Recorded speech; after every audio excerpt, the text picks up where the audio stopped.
Hiya, I'm Jasper, and welcome to your video review for Seven Brides for Seven Brothers. It's a movie starring a guy that's dead, a whole bunch of other people that's dead, but Gideon, youngest brother, and Gideon's love interest, whatever her name is, Alice, whatever, both still alive as of this filming. So, not everybody's dead from this movie. Um, so this movie came out in 1954, not like 2020, what or whatever. It's a little older. So as always, I'm the good, the bad, and the furry. To start out with furry, horses, very important. It's set back in ye olden times where there was no automobiles, so horses, pretty important. Cats, or at least a cat, a meowing cat, I feel like played a small, but it played a factor. Probably some other animals, but mostly just the horses, I would say. And then a meowing cat. So, moving on to the good and the bad. As I said, this movie was made in 1954, and what I will say is that I think if you factor in the fact that it was made in 1954, it holds up fairly well, except for. So one of the things that I don't think holds up very well is the fact that and maybe it's just the streaming copy that I was watching, but every time there's a scene change where it's like, okay, so now we have them like riding around in the, on the horses, whatever, and then we're going to change to like the interior shot, the fade from between this scene to this scene as they like overlay, it's like suddenly everything's fine, and then it goes blurry, and then this one starts to come on, and that's blurry, and then it goes away, and then it finally gets clear again.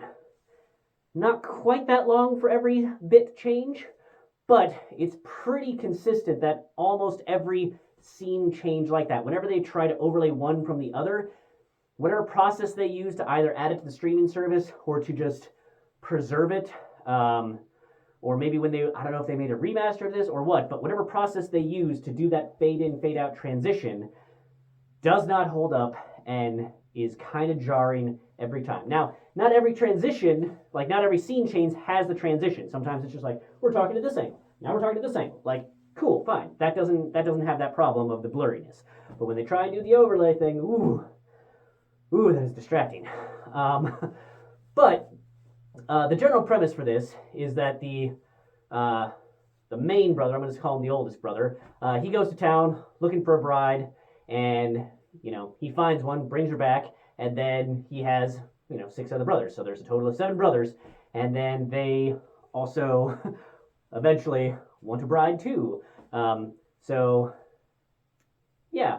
I'll get a bit more into the storyline later in the spoiler section because I don't want to spoil things just in case you haven't seen this and you want to see it. But that's kind of where we're at. And so aside from the scene transition bits, some of the other things is that if you're looking for it, I think that if you're not looking for it, you probably won't notice. But if you're looking for it, you'll notice that a number of the like amazing vistascapes and the cool scenery from which they are in, a lot of it is matte painting backgrounds relatively close. So I think that they do a very good job, especially with the technology of the time, disguising it. There is, I would say that probably the axe swinging winter part is probably the most obvious bit of set that is supposed to be outdoors, I think. But for the most part, I think that they do a very good job of disguising exactly where that line is between they're actually, on a, wherever they're at versus it's ending in a matte painting.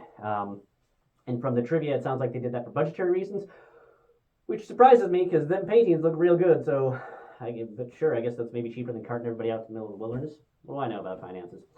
But I thoroughly enjoyed this movie. I don't know that the premise necessarily holds up, but I really enjoy the singing in this movie and the acrobatics. Like that, the opening scene, basically, where it's right after the credits, and this guy is singing about bless her beautiful hide wherever she may be. Just that whole song. I love all the little things that are happening in the foreground, the background, like when he's looking at things and things that are inspiring the lines that he is singing for this song, and just every minute of that song is just, it's wondrous to hear in his voice. It's awesome to see this burly, brusky, brawny guy. Like, think of the brawny dude from the paper towels with a beard. Like, boom. I liked his outfit as I think it's mildly ridiculous because I don't understand what the point of those tassels are. I don't understand. Maybe there's a reason that the tassels would be there other than for fashion, or maybe that's his fancy thing and that he's going to town to get a bride, so he's going to look his best. What do I know? Point is, I enjoyed that whole sequence, and I really enjoyed some of the other sequences. I had forgotten from back when I first watched this movie about how acrobatic the scenes were. And I could be wrong, but I feel like because of budget and because of the time frame and probably not as good of like, unions and protecting your stars type of thing, I think almost all of the stunts were done by the actual actors. And there are some very acrobatic things that are going on. Like, it wouldn't have surprised me if they had actually had gymnasts that they trained to be actors. Or if they like picked people for the actors based on what they could actually demonstrate they could do with the jumping and the physicality and what they were able to do, because there's a lot of it. Now, I did see and one of the things that I think is so impressive is that given the time frame, I don't know, other than maybe this like rotoscoping, like actually like hand coloring out each individual frame of the wires. Other than that, I don't know how they would hide the wires. Maybe they would somehow use thin enough ones that wouldn't show up on the type of film that they were using. I'm not sure. Point being for me is that there's basically only one scene where I'm like, and it wasn't even a scene, it was like an instance where this dude like climbs up a thing, and I'm like, that distribution of weight is wrong. He has to be on a wire or something. There's no way that that's the speed and angle that he would be climbing that at. But everything else, I couldn't see a wire. I couldn't see where sometimes in like the mid 90s or 80s, but like, you could see where the pants are bunching up or like, the shirt's at an odd angle. So you could tell like that's where they try to color out the wiring bit, but you can't color, can't redo that whole thing. But there wasn't any of that. So there wasn't anything where I was like, that's where the wire would be. But there was also where it was close enough to the actual face before they started doing the acrobatic thing and there was no cut, that I was like, that's the actual actor that they're paying for acting doing that super dangerous stunt that could smash their face in and super delay filming because their all faces fucked up. Like, that is impressive. I'm sure I'm sure there's reason that we have rules against that now because, it's more expensive to, deal with actors that need to be replaced halfway through because they broke themselves, and also the actors are like, I'm acting, not doing this, so we have stunt doubles. I understand all that. That doesn't take away from my opinion of how impressive it was to see if nothing else, what I thought of as the actual actors doing a lot of the awesome stunts that they had. And they had some decent stunts. I liked the dancing sequence. I liked the barn raising one. I didn't remember all of it, but I did remember enough that I enjoyed watching it again, and I think that it's just a whole lot of fun time. The other thing about this is that I think it holds up more than you might think based on the premise. So I'm going to get into the spoiler territory now. So spoiler alert. But before that, thumbs up to this movie, in case you can get that already. But spoiler alert, all right? Spoiler alert. So in this, the wife basically, he's singing like, I'm going to have a wife. And she's clearly not an old spinster, but she's just hasn't felt it for the other people in town. And then she finally feels something where she's like, she doesn't have this knot in her stomach for deciding to marry this guy. But when she gets there, it's kind of like, well, shit, you didn't actually want a wife, you wanted a housekeeper. So she has to like put him in line and be like, hey man, we're not gonna do wifely things if you wanted me to come out here to be a housekeeper. And then like the brothers are just, the stereotypical, especially from the 50s, like just like animals when it comes to like food and whatnot and cleanliness. So it was fun to see her basically be like, no, you guys, if you're gonna eat my cooking, you're gonna behave politely around me, and that's it. And I love that, where she just, like, she has that control and that power. Like, she's not out there being all powerless. Now, things definitely could have gone a different direction if this was a horror movie or some type of Straw Dogs thing. But let's not get into that. This worked out well for this fun-loving movie. And it's fun because the boys are just like, we want to have girlfriends or wives too. And she's like, well, you got to behave like polite people, not asshole animals. And so she teaches them how to do that. And then in the barn raising scene, the bad guys, which what's funny is I like what they did, how all the bad guys were in the same like grayish color suits, and then all the our hero brothers all had like strong, vibrant, like individual colors. Like, you got the red shirt guy, the blue shirt guy, the yellow shirt guy, the orange shirt. I like how they had that. And I also like that the chicks also had the strong, like one solid color for them. I don't remember exactly if they lined up with each of their characters, but I feel like it was pretty close. And I thought that was a clever bit to like highlight the fun, the positive, the good brothers versus the bad guys that are trying to keep the women away from them. But in this, so she teaches them to be nice.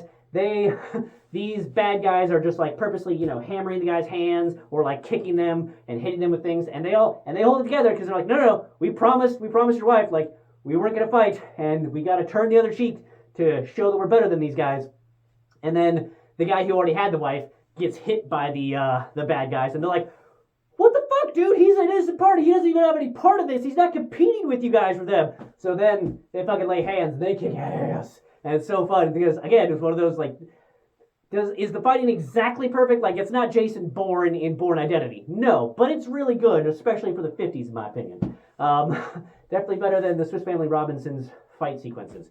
So they do a really good job with that. And then, obviously this is a disaster because the barn doesn't get raised because of all the fighting.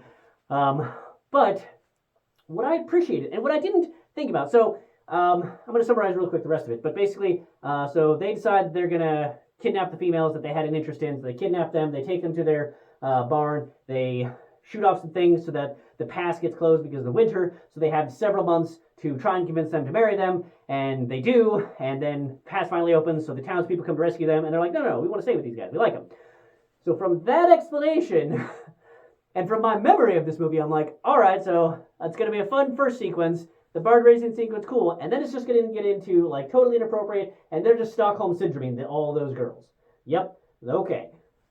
But what I will say is still advise against kidnapping people as a form of courtship and trying to hold them from a past. Like, not an ideal way to court somebody, not advocating for. But what I will say is that in the movie, they actually show quite a bit, and I would say strong interest in each other. So this guy being interested in this girl, I feel like she shows a strong interest in him before they're kidnapped, as well as the amount of struggling. Sure, it could have been just a movieism, but I also feel like it's a little bit of oh no, don't take me, oh you got me, type of struggle. Not in a like blame the victim sort of way, but like again, it's a movieism type of thing where I think that they a little bit wanted that, and then from like basically day one when they're kidnapped and in this house, like they are macking on. They're like, ooh, look at him out there, like ooh, but they still have to show that they're angry about being kidnapped, understandably so. But it's not quite as like, oh, Seven Brides, Seven Brothers, where those 6 girls get kidnapped in Stockholm syndrome into liking them. Super positive message, guys. Not quite that level. There was definitely an interest before, and immediately after, that kind of grew with them proving their love for the girls that kind of changed their mind. And they also had like a whole sequence of singing about how they wanted to get married, type of thing. So, so it's not quite a Stockholm syndrome, So it's a way that I still think that the movie is enjoyable today, even though it's again not an advisable course of action today or any day really, but still fun in this movie. The other thing that I thought was really funny that I did not remember was that basically all these guys realized that like, we made a mistake. Like this is not how you properly court somebody. Like we do need to return them. Like that's the right thing to do is we should take them back after the pass. After it's been several months and the pass is just opening. So they're like, no, we need to take you back. And the girls are like, no, we don't want to go. We want to stay with you. Stockholm syndrome. No, we want to go. And so the guys are like struggling with these girls who I feel like they're like. Rape screening a bit too early and a bit too much, given that these guys are just like, no, we're just trying to get you onto the wagon. But that is just the most inopportune time for the townspeople to come, because the townspeople come as these screams that you could definitely mistake for them being ravaged inappropriately. And these guys are, the townspeople are coming up and thinking that like, holy shit, is this what these girls have been experiencing for the past however many months this has been going on? Like, oh my god, oh, these poor girls. But really, it's because they want to stay, and they're just like, no, I want to stay with you. But like, out of context, these guys just roll it up. Whoo! They are lucky more of them didn't get shot. I'm just saying. But I liked how the movie ended, and again, that opening sequence with the singing was just my favorite. The rest of it is a lot of fun too. So I think that this is still a fun time, and this is still a fun movie, and you should check it out. But that's all I really have for this one. Thanks for coming. Thanks for watching. Hope to see you the next one. Bye.